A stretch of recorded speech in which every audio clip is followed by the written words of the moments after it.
We came off of a great week, good sales, payroll, food costs, like everything was in line. It was such a great week. And then that Tuesday, my director of operations comes in, and of course he comes in after the lunch rush, the rat bastard, right? So he comes in after we're busy, and he sits me down and tells me that they're going to go in a different direction, hands me my last check. And now she's now my ex, but my girlfriend at the time was pregnant with twins, and that was my fourth and fifth child. So at the time, I had a 10-year-old, I had a 6-year-old, and a 2-year-old. And Mm, then she's pregnant with twins. And this guy is telling me that they don't need me anymore. So at first, I was like, okay, this sucks. I was a little, I was blindsided. I was totally blindsided. Like I did not see that coming. But at the same time, I had started doing fitness in my garage. And so I was like, you know what? I kind of don't want to do this anyway. And I want to pursue fitness, but I was that person like who's my target client now is that person who they're kind of stuck in a rut, but they're comfortable, right? They're comfortable. They're getting a steady paycheck. They have vacation time. They have paid time off, and all of those things. They might have a pension or something, and but they're not living in their purpose, and they're not fulfilled, right? So for me, in that moment when I lost my job, I actually felt relief, and right? so I go home to my girlfriend who's 7 months pregnant. She did not share my enthusiasm. Mm-hmm. She's like, "We're Mm-hmm. about to have twins." She's like, "Where's the money gonna come from?" And she just went down a whole different rabbit hole. But I saw in my head, I saw the vision. I was like, I see I'm on to something. Like these people are coming to train with me in my garage. Wow. It wasn't one of those fancy garages either. Like this was like a pretty ghetto garage, but people were coming to me. They were paying me every month. Like they believed in my ability to help them. And one of the biggest moments for me. So this was when Planet Fitness was popping up everywhere. Mm. So, and one of my clients, she was about to hand me her check for the month, and she said, "Before I give this to you," she said, "I just want you to know that there's a brand new Planet Fitness, state of the art equipment. It's 2 minutes from my house." She's like, "And I'm getting ready to pay you 5 times the amount because you helped me believe in myself before I believed in myself."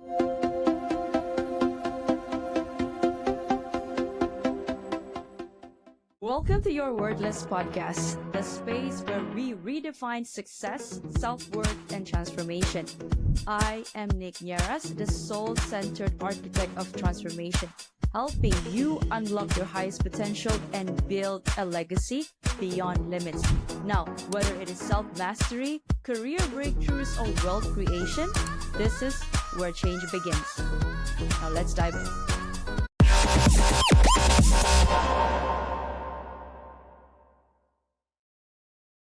Are you stuck in a job that you don't love, feeling like you're meant for more? It is not in your head, it is in your soul. I am Nick Yaras and I help high achievers like you break free from burnout, rewire self-doubt, and build a life aligned with purpose through coaching, hypnotherapy, and soul activation. Because let's face it, real wealth isn't just about money, it is about a aligned and happy heart, mind, and soul. Now, remember, you are worthy and you are enough. Let's transform your life together. Visit www.thenickyaras.holisticlifestyle.com to begin. Yeah. So again, to fully understand how I became this version of me, we got to understand my upbringing. So I'm the youngest of seven, and we were all athletes. So for probably about the first 12 years of my life, I was so and so's little brother. And that drove me insane because I wanted to be myself. I'm like, I'm my own person. But on top of that, I hit my growth spurt late, right? It's like I'm 6'2" now. But to put it in perspective, as a freshman in high school, I was 5'4", 88 pounds. So my brothers were over 6 foot tall, muscular. They were excelling in their sports. I'm like, what the hell is wrong with me? So I had that, and I had a bad stutter growing up too. So I was Mhm. afraid to speak, right? And it's fitting that I'm a speaker now, but I was so Exactly. afraid to speak because between my siblings picking on me and my friends picking on me and my classmates picking on me, there was just a lot going on there. So it's like I'm not my own person and I'm different from everybody else. So growing up, I just wanted to carve my own lane. That was just what I wanted. And to put a little bit of icing on the cake, track and field was big in our family. So as a freshman, I go in to talk to my track coach and I was like, I want to see the record book. And he looked at me like, Who are you to you, look at the record book? yeah. He's like, you want to see the record book? Like he For looked what? at me like that was the dumbest thing I could have said to him. And without missing a beat, he looked at me and said, "You don't have what it takes to be a high jump." And I was like, "Wow." The audacity. I was like, "Anyway, can I see the record book?" I was like, "'Cause I'm gonna break the high jump record." And one of my brothers, he used to write his records on his T-shirt. And little did he know, I had a little notebook where I was writing down his stuff. I was like, because I'm gonna smoke this dude in everything that he does. So we fast forward. I'm a senior now. I've finally grown. I'm over 6 foot now. My genetics caught up to my drive, and Okay. I ended up holding that high jump record for 21 years. And I broke the Southern Division triple jump record, and I held that for 24 years. And I also broke the pentathlon record. So, what I did as a freshman and sophomore when I was small, I was undersized, and my genetics didn't match my drive, but the drive was there. And that's the part that I want people to take away when I tell the story. It's not so much what I accomplished, it was the drive that I had before I had the physical gifts. And that's where a lot of people go wrong in life is they don't have that drive to get them to where they really want to be in life. And so between my talks, my book, my podcast, it's it's to give people hope. It's like if you're in a place where you don't want to be, you can get to the other side if you have the drive. So how can one find that drive? Let's say they're You lost right now. you have to know what you want. That's the thing. It's like you have to be on a mission. Like take the military, and we can take any military anywhere in the world. You have a mission and you carry out that mission. And regardless what happens along the way, you focus on the mission. And it's the Mm. same way in life. So with me, I'm 50 years old now. And by the time I'm 50? 55, You don't look I 50 am. though. Oh, thank you. I appreciate that. It's like, but by the time I'm 55, I want the option to retire. So I probably won't, but I want the option. And so I work like a dog now because I'm on that mission. A lot of people are working to simply collect a paycheck and they're not working towards something bigger.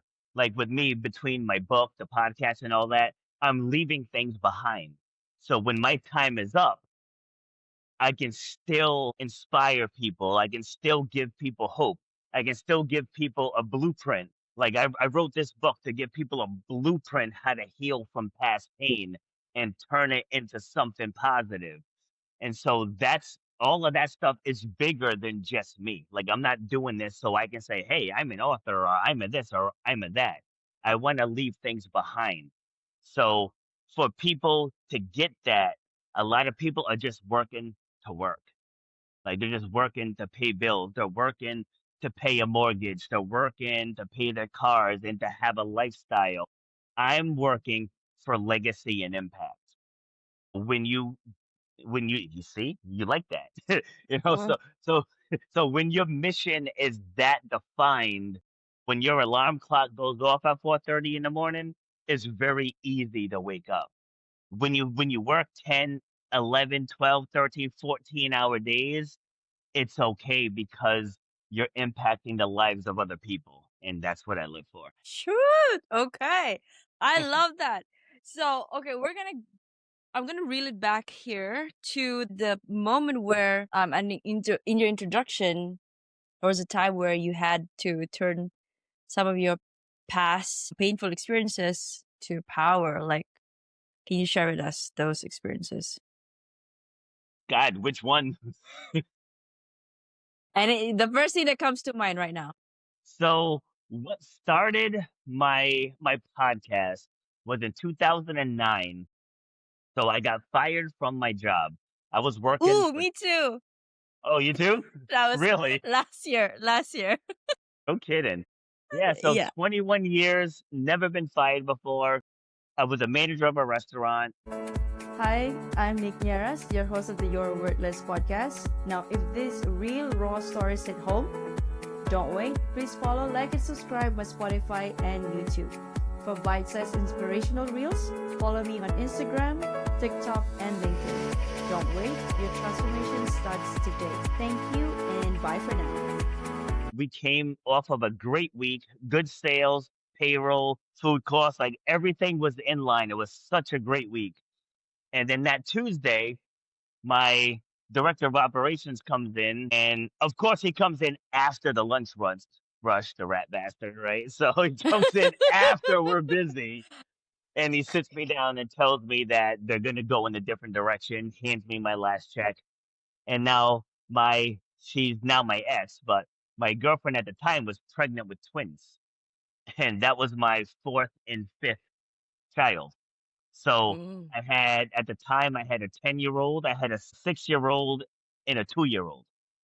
And mm, then she's pregnant with twins. And this guy is telling me that they don't need me anymore. So at first, I was like, okay, this sucks. I was a little, I was blindsided. I was totally blindsided. Like I did not see that coming. mm, But at the same time, I had started doing fitness in my garage. And so I was like, you know what? I kind of don't want to do this anyway. And I want to pursue fitness. But I was that person, like who's my target client now is that person who they're kind of stuck in a rut, but they're comfortable, right? They're comfortable. They're mm, getting a steady paycheck. They have mm, vacation time. They have paid time off, and all of those things. They might have a pension or something, and but they're not living in their purpose, and they're not fulfilled, right? So for me, in that moment when I lost my job, I actually felt relief. And right? so I go home to my girlfriend who's 7 months pregnant. She did not share my enthusiasm. She's like Mm-hmm. she's like, Mm-hmm. "We're What about to are you? have twins." She's like, "Where's the money gonna come from?" And she just went down a whole different rabbit hole. But I saw in my head, I saw the vision. I was like, Mm. I see I'm on to something. Like these people are coming to train with me in my garage. And Wow. it wasn't one of those fancy garages either. Like this was like a pretty ghetto garage, but people were coming to me. They were paying me every month. Like they believed in my ability to help them. And one of the biggest moments for me. So this was when Planet Fitness was popping up everywhere. Mm. So, and one of my clients, she was about to hand me her check for the month, and she said, "Before I give this to you," she said, "I just want you to know that there's a brand new Planet Fitness, state of the art equipment. It's 2 minutes from my house." She's like, "And I'm getting ready to pay you 5 times the amount because you helped me believe in myself before I believed in myself." And I was like, that was when I knew, Bam! Wow. yep, that was when I knew it was bigger than me. So I'm not even sure if I answered the question, but that was when I No, knew it yeah, was you bigger than did. me. You hit the nail in the head. Oh my gosh, so many things that I want to unpack, right? Like I could resonate with that so much. I got laid off from this whole, exodus. Was working for an American company here in Malaysia, and they said, they're gonna reorg that thing, yada yada yada. But before Mm, that, a year before that, I was already Like my soul wasn't in the 9 to 5 anymore. So, and I've been working for about 15 years at the time. Last year was 14, my 14 year. And then I couldn't bring myself the thought of even applying for another job again and making somebody else, rich, building their dreams instead of mine. Yes.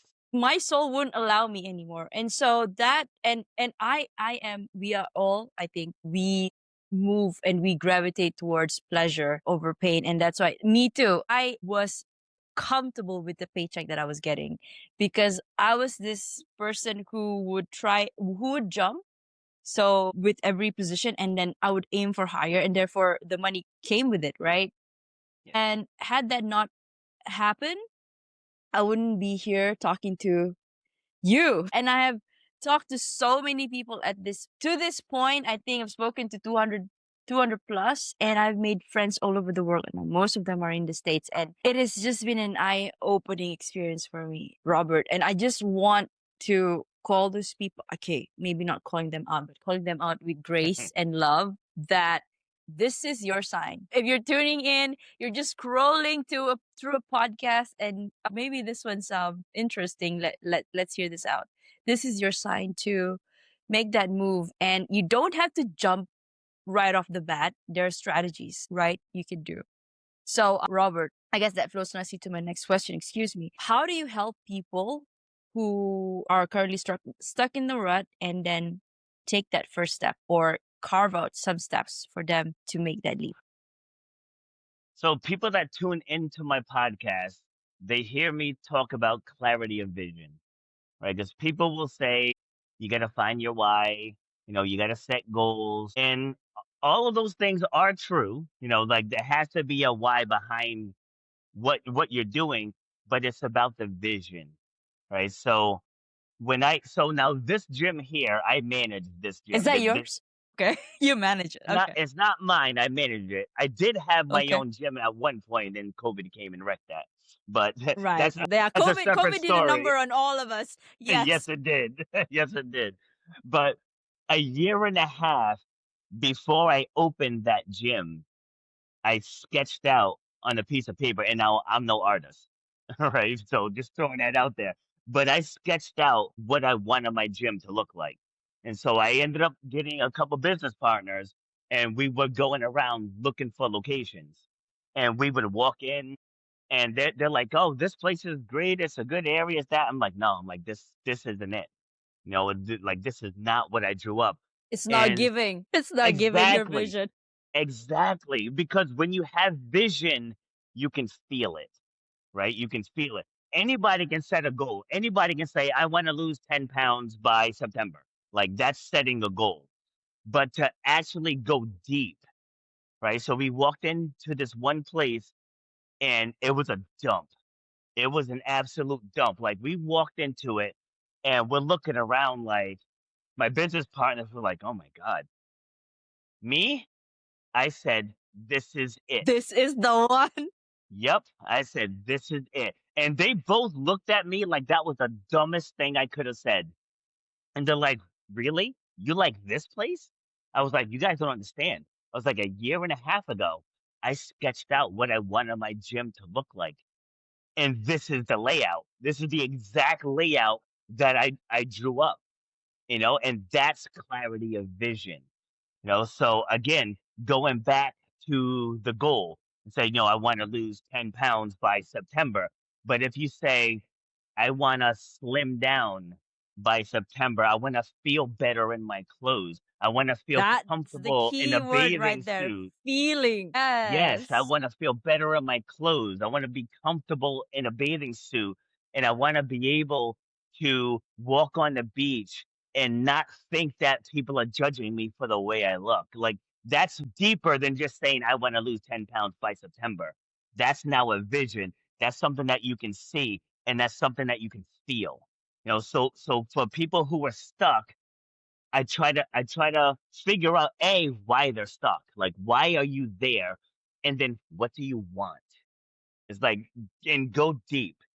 You can't go surface level. You got to go deep. Cuz like for me to say I want to open a gym, right? That's surface level. Like, I want to help people believe in themselves. That hits different, very, very different. So when I'm working with people, I try to find like what's that big thing that's bigger than yourself? Because to just say, I want to open a gym because I'm the world's best trainer, like that's all about me. But it's not about you. So when you have that vision and you have that big purpose, that big why, and it's about bettering the lives of other people, now you can stay focused. Now, when you don't feel like it, you show up anyway because other people are depending on you, because it's not just about you and what you're feeling in that moment. You're bettering the lives of other people. Mic drop. Yes. Wow. Okay, Robert, thank you for that. I mean, I have nothing to add to that. So, those listening, this is your call to action. Now, Robert, there's a question here. What role does prioritizing yourself play in achieving personal and professional success? That's number 1. And number 2, why is it so hard for people to do just that? So the first question, it's everything. It's absolutely everything. When you are living in your life and you're living in your purpose, your health is on point. When everything that you do benefits you, it benefits everybody else. Like I do talks on being selfish all the time. Cause just think about it. Self-love, self-awareness, self-respect. There's It's self all about self. like there's so many self-esteem, self-love. All of those things begin with self. But society, and I don't care where you live, society conditions you to not prioritize yourself. Like society wants you doubting yourself. They want you thinking there's something wrong with you. Chapter 1 in my book is there's nothing wrong with you. That's chapter 1. And I have a chapter in this book prioritizing yourself without the guilt. Right? So you have to prioritize yourself. Because if I'm not happy, how can I go and inspire other people? If I'm not living in my purpose, how can I inspire other people? You can't do it. If I'm sitting here playing the victim card, like, "Oh, I have brown skin and the world hates me and I have to work 9,000 times harder than other people." No, no, you can't play the role of victim and be the hero at the same time. You can't do it. It's like I get up and I show up. I show up every day, no matter how I'm feeling. Maybe I'm a little under the weather, right? I watched my father die. I watched him take his last breath, and I showed up for my podcast the very next day, and I cried that entire episode. I could not keep it together. But that's showing up regardless of what life throws at you. You have to show up. And even today, right now, I'll be honest with you, I did not have this podcast on my calendar. Is that right? Thank you for being so honest and transparent. So I was teaching class when Okay. I got the reminder email. I was like, "Oh no, apparently I have a podcast at 8 o'clock." So I was scrambling, and so the tech issues part was real, but I didn't have my computer, so I was trying to use the computer here at the gym, and it Right. wasn't letting me log in. So I'm on my phone. But the easy answer would have been, "Oh, I'm sorry, I can't Can do we it. Let's reschedule? reschedule." Yeah. But no, but like you have to show up. We only have today. It's like we think that we have 100 years budgeted for our life. We don't know when our last day is. Like so, and that's what fuels me. Like if I cancel on you today and say something happens to me tomorrow, then I miss out on the opportunity of someone in your audience needing to hear what I have to say. So again, Reach. go right, going back to it's bigger than you. Like this is bigger than me. So I have to show up. I have to figure out a way to make it happen. And what I want people to take away from this Like, it's not about me. It's not about, oh my God, Rob does XYZ. It's not about that. It's about you. You have that same capability. Because I was that guy working in a restaurant. I was good at what I did. We made the customers happy. I made the employees better, better cooks, better servers, better salespeople. It's like I was making an impact, but I wasn't living in my purpose. So if that's you, if you're working in a job, yes, you might be successful. You might have a house. You might have cars. You might be raising children. But deep down inside, something's missing.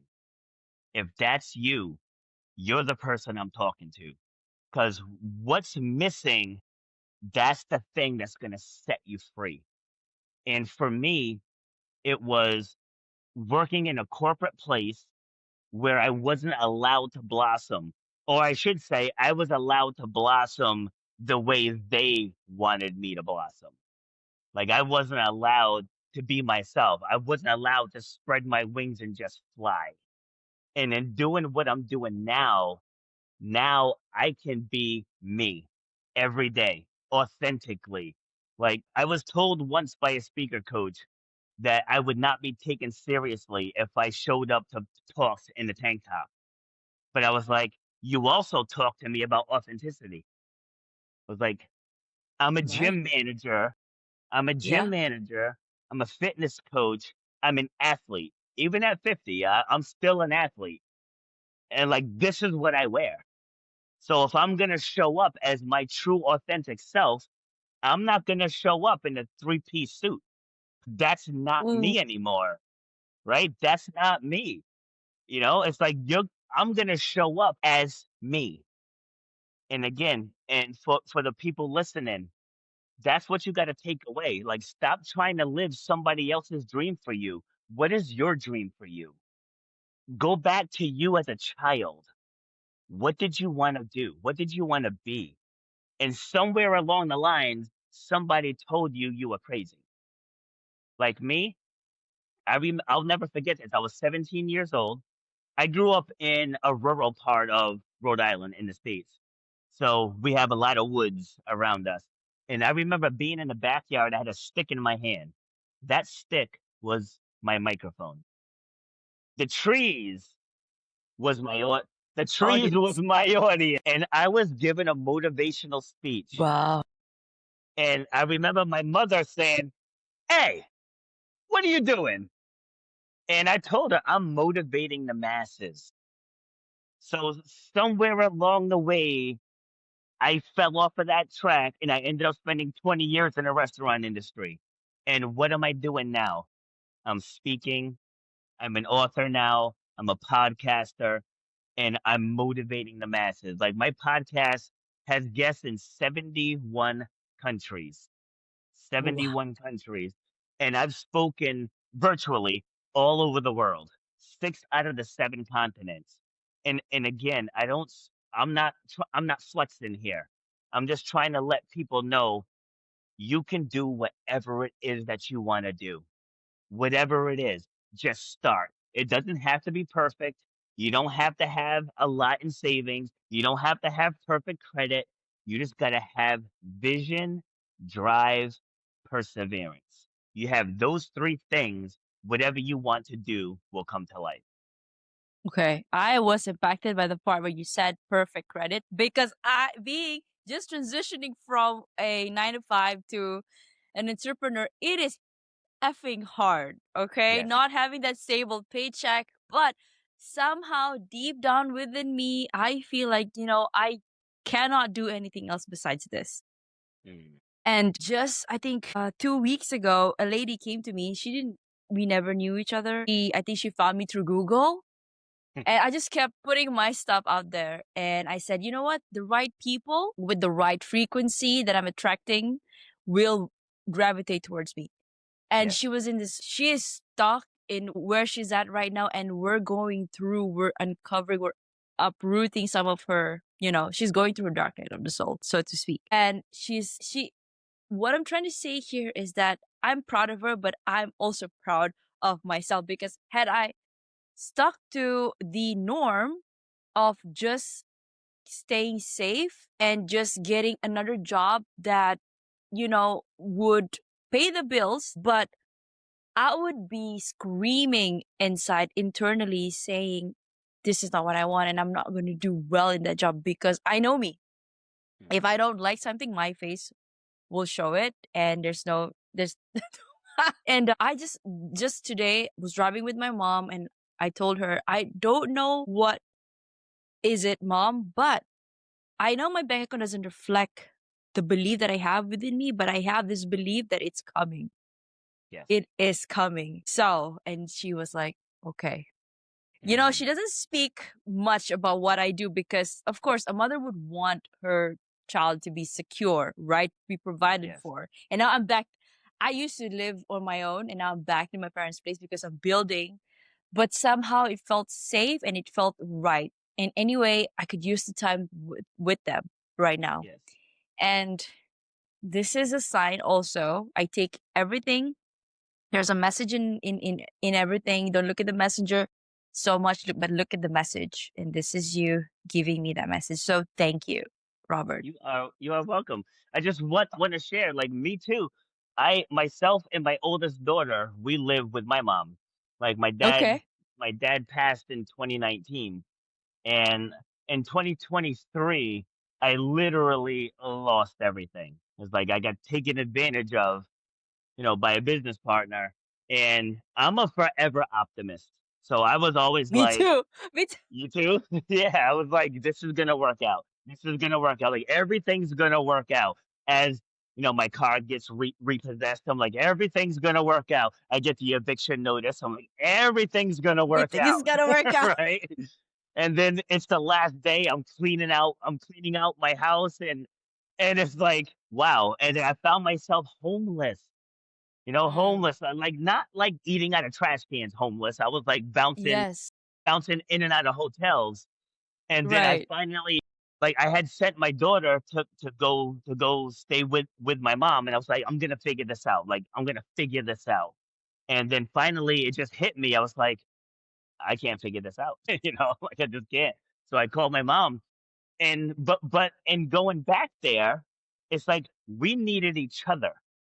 It's like I was too stubborn to ask for help, and she was That too that is stubborn. the key there. To come Yes, and ask you, why don't you just move in and while you yes. figure your things out, and then at the same time we could spend the time that we didn't spend for the last few years. Yes, and so when I get there, it's like all the stuff that my dad used to do. So this was 3 years past now. It just wasn't being done. Like there was like 3 years worth of leaves in the yard. And we have like an acre and a half of land.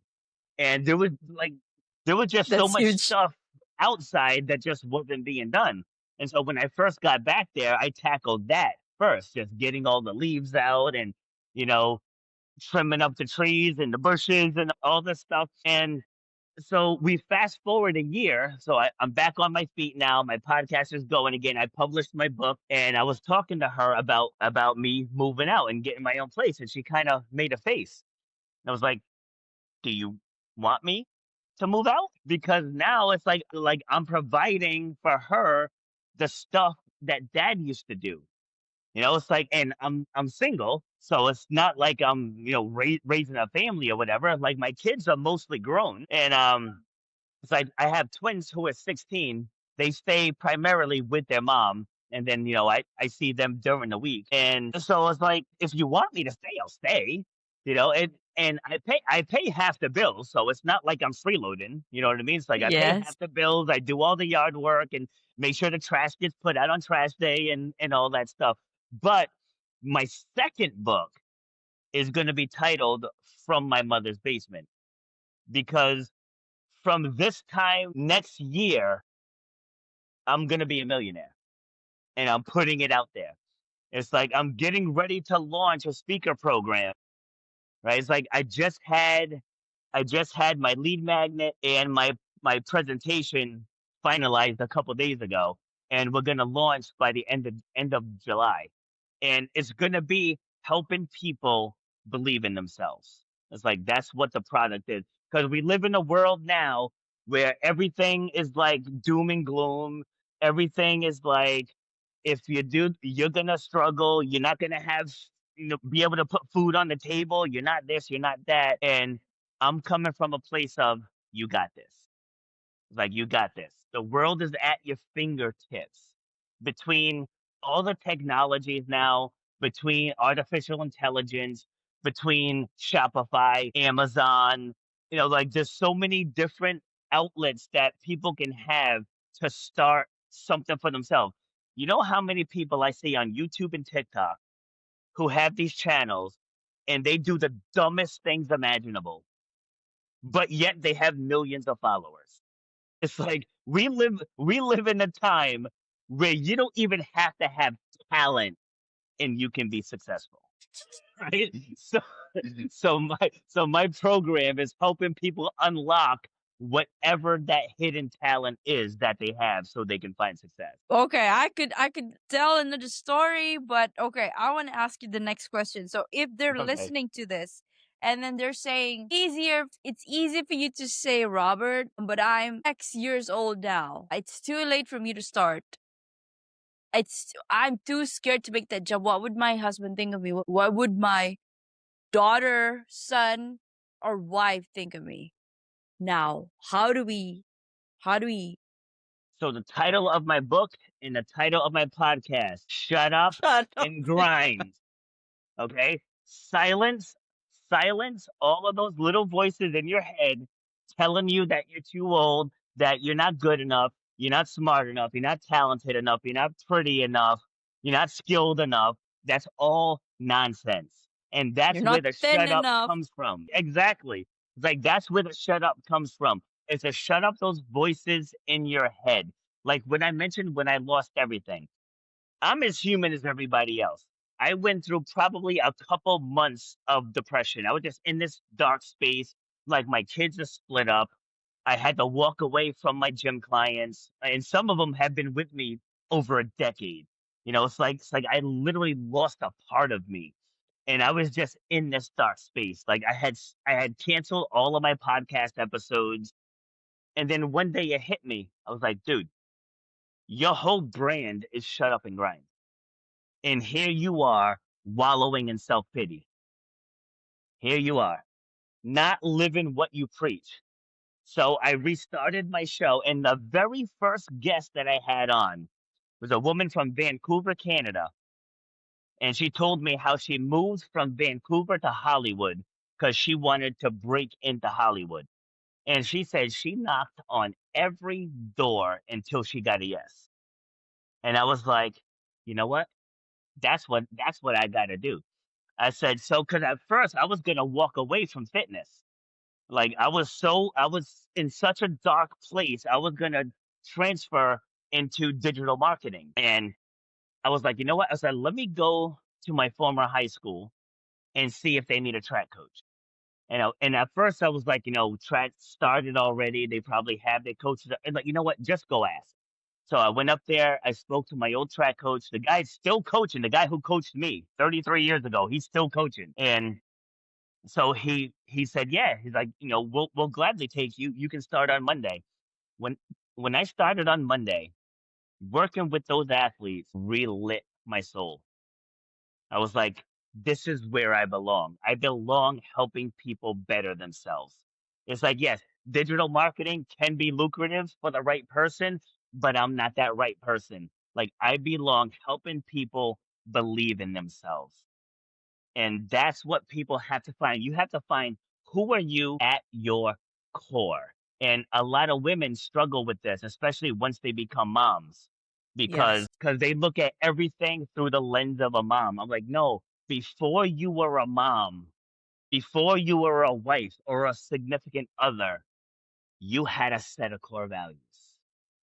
And you got to get back to what those core values are. And so when I lost everything and I fell into that depression, I lost who I was as a person. And at my core, I'm a competitor. So when I started working with those athletes again, it was like, game on. Let's rebuild this life. It's like, I'm not worried about the stigma at the time of being 48 and living with my mom. I mean, that woman gave birth to me. Hell yeah. Hell yeah. Why Yes. would I feel a certain way Woo! about living with a woman who literally unconditionally loves me? Why? Because society says that's a bad thing? Like, no, like, I'm glad I get to see her every day. When she needs someone to talk to, I'm there. When she needs help, I'm there, or my daughter is there. When she went through getting her knee replaced, I was there to help her. She beat breast cancer last September, and I was there to help her through that journey. So it's like, if anybody wants to look down on that, that's a you problem. Okay, because that Yes. woman gave me my life. So now that she's at the tail end of hers, I hate to say it that way, but it is what it is. She's in her mid 70s now. So I'm gonna be there for her when she needs me. Because again, bigger than me. I will sacrifice what society thinks of me to be there for her. Ooh. Hmm. This Deep. is that's deep. That's deep. Like, okay. I was just taking a nap before coming onto the show, and I was just visualizing the best case scenario of my business and how I would be and how I would act and how I would feel in that. And it ties up so aptly with what you just said. You were visualizing it and you felt it within your core that there's no other way than you becoming that version. Yes. And there's so many things that I could, tie the, be resonating with you in your story. And to be honest, for those tuning in right now, if you feel lost or if you feel like nothing makes sense in your life right now, take that action, just one action, put your one foot in front of the other and go do it. Because progress beats perfection Yes. every single damn time. Yes. Absolutely. Absolutely. Preach. Whew. Okay. Robert, so okay, there's a question that I wanted to ask you this. You won 16 gold medals in competition, right? And how Yes. do you stay motivated to keep pushing your limits? Yes. So that's 16 gold medals after I was told I would never run or jump again. What So I just happened then? Yeah. wanted to A highlight bit of that. context. Yes. So I Yes. so I was actually doing track and field. So now this was before I got into fitness. So I was overweight one time in my life. I lost 45 pounds in about 5 months. And I was like, you know what? I think I want to compete in track and field again. So in my heyday, I was an all American in track. And so now we're talking, I'm in my early 30s now at this point. And I was like, I think I want to get back and compete in the master circuit. But again, this was prior to me getting into fitness. So the way I was training, I didn't realize I was putting myself into a muscular imbalance, like the way I was Mm, training. So I'm at this track meet and I'm doing the high jump. So I had done the long jump first. I won the long jump. So I'm in the high jump now. And I actually had my age bracket already won. But like I just said a few minutes ago, I'm a competitor. Right. So mm-hmm. there was someone from the older age bracket was still in. And so I was like, Mm, I ain't letting this old guy beat me. So we fast forward. I get to my last jump. I plant to jump and then I saw white. I don't know how long I saw white, but when I came to, I looked down and my kneecap was about 4 inches off to the side. Yeah. oh. Yeah. It's like, fortunately, I couldn't feel, it's like I felt the separation, but I wasn't in pain. And so now we get to the hospital and the ER doctor takes off the brace that the EMTs put on. And he's like, "Ooh, you're never going to run or jump again." And now, Mm, again, my kids were 10, 7, 2, and the twins were 4 months old. And mm, so I immediately went to the dark side, was like, so I'm not going to be able to play basketball with my kids. Like we're not going to be able to go for a run and I just went down this rabbit hole. But then competitor Rob showed back up and was like, whoa, whoa, whoa, whoa, whoa. This guy don't know us. He's like, he doesn't know how we're gonna heal. I was like, your job is to just put my knee back together. Said, I will decide how I heal. And That was- and so the whole shut up and grind movement, exactly. So the shut up and grind movement was born from that, from that moment. Because it was every day. Like every single day I had to wake up and do what I needed to do to get myself to where I am now. Because had I just listened to what the doctor said, who knows what I'd be doing now. If I Mm, just listened to him and just accepted that, I would never run a jump again.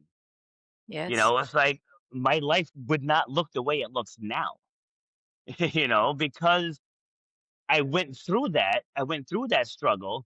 I defied the odds, and now I can help other people get out of their own way, because a lot of times the limitations that people put on themselves, they they do it themselves. Like they're telling Mm-hmm. themselves, I can't do this, I won't be able to do that, my that ship has sailed, so on and so forth.